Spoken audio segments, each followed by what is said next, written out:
জুলাইয়ে নিজেদের অধিকার আদায় আন্দোলন আর আগস্টে ফ্যাসিবাদ শেখ হাসিনার পতন, এর মাঝে প্রাণ হারিয়েছে ২,০০০-এর বেশি ছাত্র জনতার সর্বস্তরের মানুষ, যাদেরকে সাদা ক্যানভাসে রং তুলিতে করা হচ্ছে স্মরণ। ৫ আগস্ট স্বৈরাচারী সরকারের পতনের গল্প তুলে ধরা হয় প্রতিটি দেয়ালে, তবে ফ্যাসিবাদরা সে দৃশ্য অনেকটাই মুছে ফেলেছে। তাই জুলাই বিপ্লবের বীর শহীদ এবং তাদের স্মৃতিকে ধরে রাখতে বিপ্লবের বর্ণাকি নামে সপ্তাহব্যাপী কর্মসূচি পালনের ঘোষণা দিয়েছে ইনকিলাব মঞ্চ। রবিবার সেই কর্মসূচি উদ্বোধন করেন সাংবাদিক মাহমুদুর রহমান এবং ইনকিলাব মঞ্চের নেতারা। এ সময় মাহমুদুর রহমান জানান, ভারতের মিডিয়াগুলো দেশের অভ্যন্তরীণ এবং তরুণদের বিপ্লবকে নিয়ে মিথ্যাচার করছে। ভারতীয়দের মিথ্যাচার এবং আধিপত্যবাদের বিরুদ্ধে দেশের গণমাধ্যমকে সক্রিয় ভূমিকা রাখার আহ্বান জানান তিনি। যে ভারতীয় মিডিয়াতে কিভাবে বাংলাদেশ বিরোধী প্রচারণা চালানো হচ্ছে এবং সেই প্রচারণার একটি উদ্দেশ্য হচ্ছে, প্রধান উদ্দেশ্য, যে বাংলাদেশ যাতে একটি স্বাধীন জাতি হিসেবে মাথা উঁচু করে দাঁড়াতে না পারে। তারা বাংলাদেশকে ভারতের একটি আশ্রিত রাজ্য হিসেবে দেখতে অভ্যস্ত মানসিকতার দিক দিয়ে।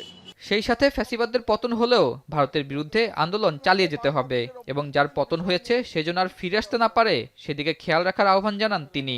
হাসিনার ফ্যাসিবাদ যাতে বাংলাদেশে আর কোনোদিন ফিরে আসতে না পারে সেই জন্যে আমরা লড়াই করে যাব।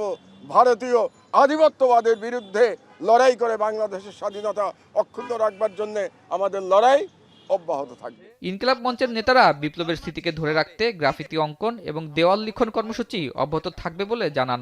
আমাদের এই বাচ্চাদেরকে আমরা এই রক্ত বৃথা দিতে পারি না।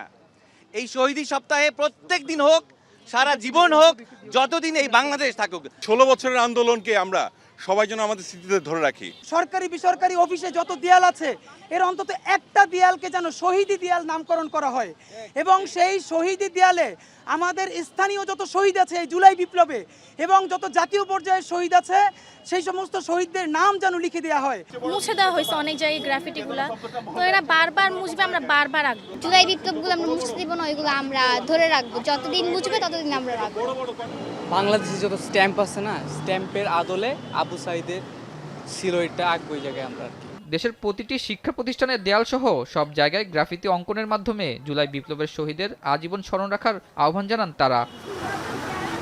আতাউর নিয়ন, এখন, ঢাকা।